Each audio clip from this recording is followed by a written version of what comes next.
വനിതാ police constable rank ലിസ്റ്റിലെ 45 പേർക്ക് കൂടി നിയമന ശുപാർശ നൽകി സംസ്ഥാന സർക്കാർ. ആകെ 341 ഒഴിവുകളായിരുന്നു റിപ്പോർട്ട് ചെയ്തത്. ഇതിൽ 296 ഉദ്യോഗാർത്ഥികളുടെ നിയമന ശുപാർശ നൽകിയിരുന്നു. ബാക്കിയുള്ള 45 പേർക്കാണ് നിയമന ശുപാർശ നൽകിയത്.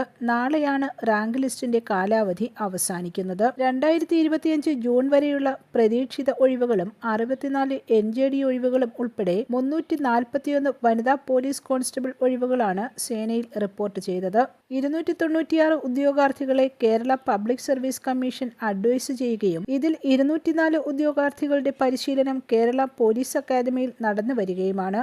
ബാക്കിയുള്ള 45 നിയമന ശുപാർശകളാണ് ഇപ്പോൾ നൽകിയത്. കഴിഞ്ഞ വർഷം ഏപ്രിലിൽ പ്രസിദ്ധീകരിച്ച റാങ്ക് ലിസ്റ്റിന്റെ കാലാവധി നാളെ അവസാനിക്കാനിരിക്കെയാണ് മുഴുവൻ നിയമന ശുപാർശയും സർക്കാർ നൽകിയത്. വനിതാ പ്രാതിനിധ്യം ഉയർത്തുന്നതിനു വേണ്ടി എല്ലാ ജില്ലകളിലും ബറ്റാലിയനുകളിലും ഉണ്ടാകുന്ന ഒഴിവുകൾ 9:1 അനുപാതത്തിൽ പുരുഷ വനിതാ കോൺസ്റ്റബിൾ നിയമനം നടത്തണമെന്ന് സർക്കാർ ഉത്തരവുണ്ട്. 674 ഒഴിവുകളിൽ പകുതിയും വനിതാ പ്രാതിനിധ്യം ഉറപ്പാക്കിയായിരുന്നു റാങ്ക് ലിസ്റ്റ് പ്രസിദ്ധീകരിച്ചത്. നിലവിൽ 13% മാത്രമാണ് സേനയിലെ വനിതാ പ്രാതിനിധ്യം. ഇത് ഘട്ടം ഘട്ടമായി 15 ഉയർത്തുക എന്നതാണ് സർക്കാരിന്റെ നയം. അതേസമയം നിലവിൽ സേനയിലുള്ള വനിതാ പോലീസ് ഉദ്യോഗസ്ഥരിൽ 2 പേർ ഒഴികെയുള്ള എല്ലാവരും 2002 ശേഷമാണ് സർവീസിൽ പ്രവേശിച്ചത്. ഈ സാഹചര്യത്തിൽ വിരമിക്കൽ മൂലമുണ്ടാകുന്ന പ്രതീക്ഷിത ഒഴിവുകൾ ഉണ്ടാകില്ല.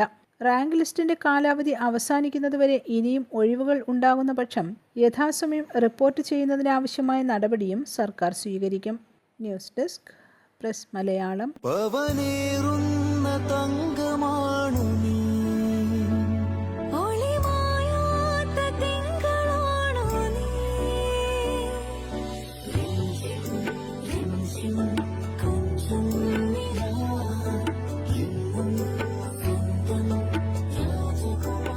Be a Rajakumari. Rajakumari Gold and Diamonds. The trust of Travancore. Rajakumari.